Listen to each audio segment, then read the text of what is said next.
Bismillahirrahmanirrahim.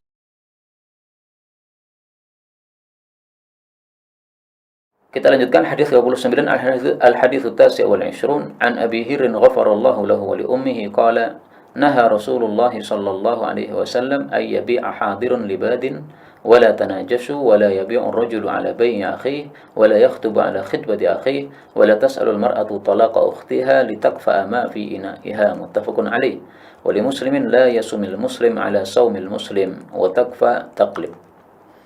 Rasul Shallallahu Alaihi Wasallam melarang bahwasanya yabi'a menjual hadirun orang kota libadin untuk orang desa. Ibnu Abbas ditanya tentang hadis ini apa maksudnya? Maksudnya adalah la yakunu lahu simsaron. Dia tidak boleh menjadi calo untuk si orang desa ini. Jadi maksudnya gini.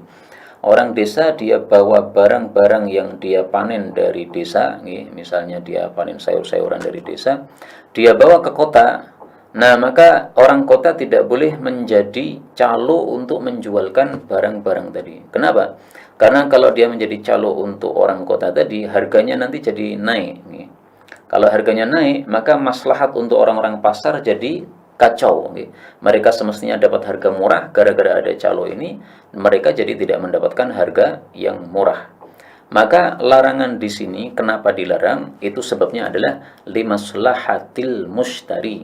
Itu karena maslahatnya orang-orang yang membeli, yaitu orang-orang pasar, mereka semestinya mendapatkan harga murah, tapi gara-gara engkau jadi calonya orang desa ini, sehingga harganya jadi tidak murah lagi. Biarkan orang desa itu jual sendiri, maka harganya akan murah.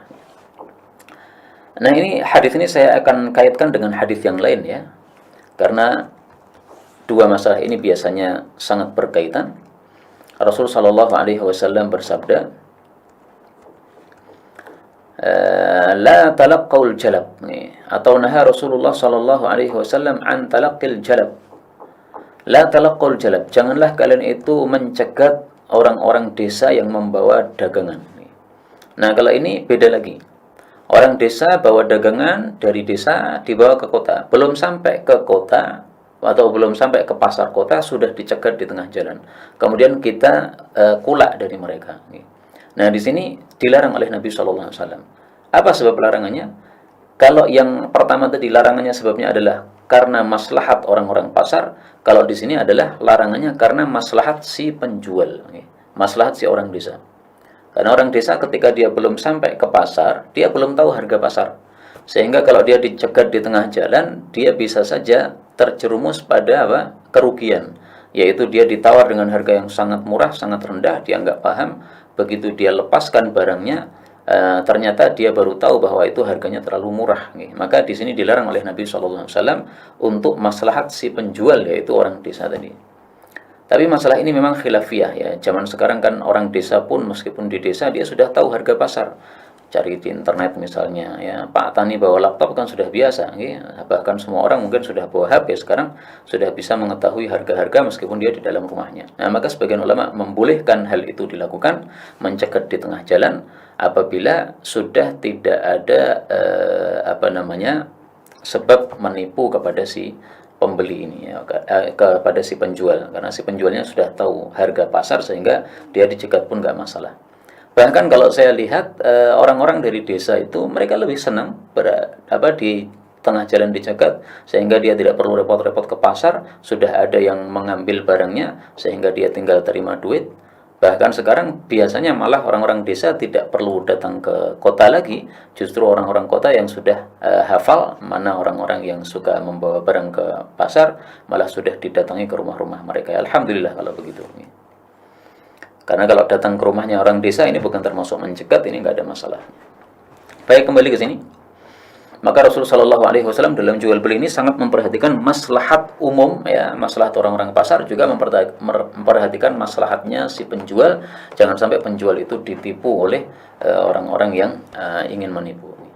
Kemudian yang kedua, wala tanajasu, janganlah melakukan najis. Najis itu entul, yaitu ngentul itu adalah seseorang menawar dengan harga yang tinggi. Tujuannya bukan untuk membeli barang itu, tapi untuk menipu pembeli yang lain. Dan biasanya ini sudah sekongkolan antara pelaku dengan penjual. Jadi penjual memberi info kepada seseorang, nanti kalau ada pembeli datang, kamu ikut-ikutan nawar, tawar dengan harga yang tinggi. Nah, begitu ada yang nawar dengan harga yang tinggi, otomatis penawar pertama atau pembeli pertama ini semangat untuk membeli, akhirnya dia beli. Padahal harganya sebenarnya tidak semahal itu. Nah, akhirnya setelah pembeli pulang, kemudian untung dibagi dua antara si pengentol ini dengan orang yang menjualnya. Tapi seandainya tidak ada sekongkol antara dua orang ini, sama aja, nggak boleh. Tidak boleh menawar barang dengan niatan menawar barang dengan harga yang tinggi dengan niatan menipu orang lain, nggak boleh. Adapun menawar barang dengan harga yang tinggi dengan niatan membeli bukan niatan untuk menipu, nggak ada masalah. Itu yang disebut bai'ul muzayadah, yaitu muzayadah itu ya. Ada dalam Sahih Bukhari tampaknya. Lelang ya. Nah, ini dalam Sahih Bukhari babu bai'il muzayadah. Bab jual beli lelang. Nah, lelang enggak ada masalah. Rasulullah pernah melakukan. Man yashari hadza minni. Nabi membawa budak, kemudian Nabi mengatakan, siapa yang mau beli barang ini, budak ini? Nah, ada sahabat mengatakan, saya pengen beli dengan harga sekian. Nah, sahabat yang lain mengatakan, saya berani lebih tinggi lagi. Enggak ada masalah, ini dilakukan oleh Rasul sallallahu alaihi wasallam, dan masing-masing orang biasanya memang niatan untuk membelinya. Kemudian beliau mengatakan, wala yabi'ur rajul ala bai'i akhi. Janganlah seseorang itu menjual atas jualan orang lain. Ini maksudnya adalah pada waktu masa khiyar. Jadi gini, misalnya saya membeli HP ini. Nah, HP ini saya bawa, tapi saya memiliki masa khiyar. Ini saya bawa dulu, saya lihat selama 3 hari. Kalau 3 hari saya cocok, saya jadi beli. Kalau tidak, saya kembalikan. Nah, ini masa khiyar seperti ini. Tidak boleh ada orang lain yang kemudian masuk. Kemudian orang lain menawarkan kepada saya misalnya, kamu pengen beli HP seperti ini ya? Nah, ini saya punya barang persis seperti itu, tetapi harganya lebih murah. Kamu beli saja kepada saya. Nah, seperti ini tidak diperbolehkan. Kenapa? Masih masa khiyar, seseorang jangan diganggu. Wala yakhtubu ala khitbati akhi. Jangan melamar atas lamaran orang lain. Akhi di sini maksudnya saudara sama muslim. Sehingga kalau itu adalah orang kafir, maka tidak termasuk dalam hadis ini. Jadi misalnya ada seorang wanita ahli kitab yang dia sudah tertarik kepada Islam, dilamar oleh orang Yahudi misalnya atau orang Nasrani. Nah, kita mengetahuinya, maka kita melamar tidak ada masalah. Kenapa? Ini bukan termasuk akhi, bukan termasuk saudara sesama muslim. Jadi ini hukumnya khusus saudara sesama muslim.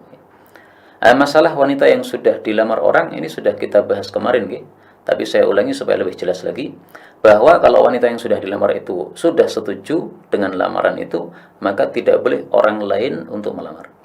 Kalau dia menolak lamaran tersebut, maka boleh orang lain untuk melamar. Jadi dua masalah ini tidak ada perselisihan.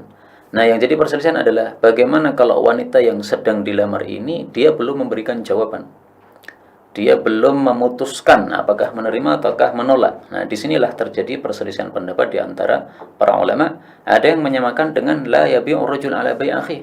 Sama-sama kan, masa khiyar, masa hak pilih, dia masih belum menentukan kan.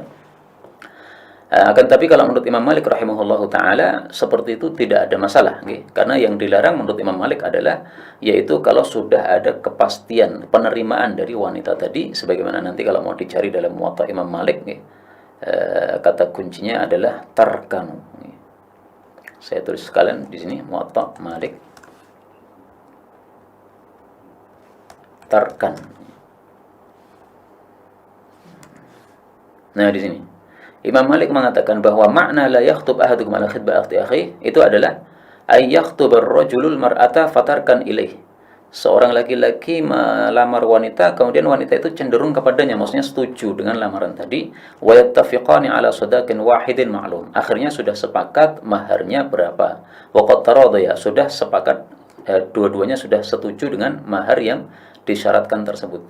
Nah, inilah fatil kallati nuhiya ay yakhtubaha ar-rajul ala khitbati akhi. Ini yang dilarang oleh Nabi sallallahu alaihi wasallam untuk dilamar oleh orang lain. Ini menurut Imam Malik rahimahullahu taala. Adapun kondisi yang ketiga tadi itu kalau dilarang untuk dilamar oleh orang lain, kata Imam Malik, fa hadza babu fasadin yadkhulu 'alan nas. Itu pintu kerusakan yang bisa masuk pada manusia. Nah, penjelasannya lebih gamblang pada kemarin hadis yang kemarin sudah kita jelaskan. Tapi saya katakan juga bahwa secara adab itu tidak bagus dilakukan. Secara hukum diperselisihkan oleh para ulama, ada yang bolehkan, ada yang tidak, tapi secara adab tidak usah dilakukan. Karena apa? Karena wanita sangat banyak. Allah Subhanahu wa taala tidak menyempitkan seseorang pada satu orang wanita saja. An-nisa'u siwaha katsir. Kemudian Rasul sallallahu alaihi wasallam mengatakan wala tas'alul mar'atu talaqa ukhtiha. Dan tidak boleh seorang wanita itu meminta untuk diceraikannya saudarinya. Litakfa'a, supaya dia itu menumpahkan, membalikkan ma fi ina'iha, apa yang ada pada wadah si saudari tadi. Maksudnya ini adalah seorang wanita yang akan dilamar oleh seorang laki-laki yang sudah punya istri. Saya misalnya melamar seorang wanita, wanita ini tidak boleh memberikan syarat kepada saya mau jadi istrimu dengan syarat istrimu pertama kamu cerai dulu. Nah, tidak boleh seperti itu. Silahkan menikah, jadi istri kedua nggak ada masalah, karena masing-masing Allah sudah beri rizki yang yang sudah ditentukan. Sehingga seandainya si wanita ini jadi istri kedua saya, kalau rizkinya banyak, tetap akan dibanyakkan rizkinya oleh Allah Subhanahu Wa Taala. Andaikan dia minta bahwa saya ceraikan istri pertama, kemudian saya ceraikan misalnya, kemudian saya menikah dengan dia saja. Kalau Allah tetapkan rizkinya sedikit, juga akan tetap sedikit, nggak akan berubah rizki yang sudah ditetapkan oleh Allah Subhanahu Wa Taala. Maka dalam hadis yang lain Rasul sallallahu alaihi wasallam mengatakan litangkih, hendaklah dia menikah karena Allah Subhanahu wa taala sudah menetapkan rizki masing-masing. Walitangkih, hendaklah dia menikah saja, fa innama laha ma qudira laha. Bagian dia dari rizki dia itu adalah yang sudah ditetapkan oleh Allah Subhanahu wa taala. Adapun yang dimaksud di sini litakfa'a ma fi ina'iha, untuk menumpahkan apa yang ada pada wadah tadi, maksudnya jatah rizki yang dia dapatkan dari suaminya, ya. Karena kalau suaminya punya dua istri kan berarti jatahnya dibagi dua kan gitu. Kalau dia punya istri satu berarti kan jatahnya untuk satu orang, itu maksudnya. Dalam riwayat yang lain Rasul mengatakan janganlah seorang itu menawar atas tawaran saudara muslim. Ini sama dengan tadi ini.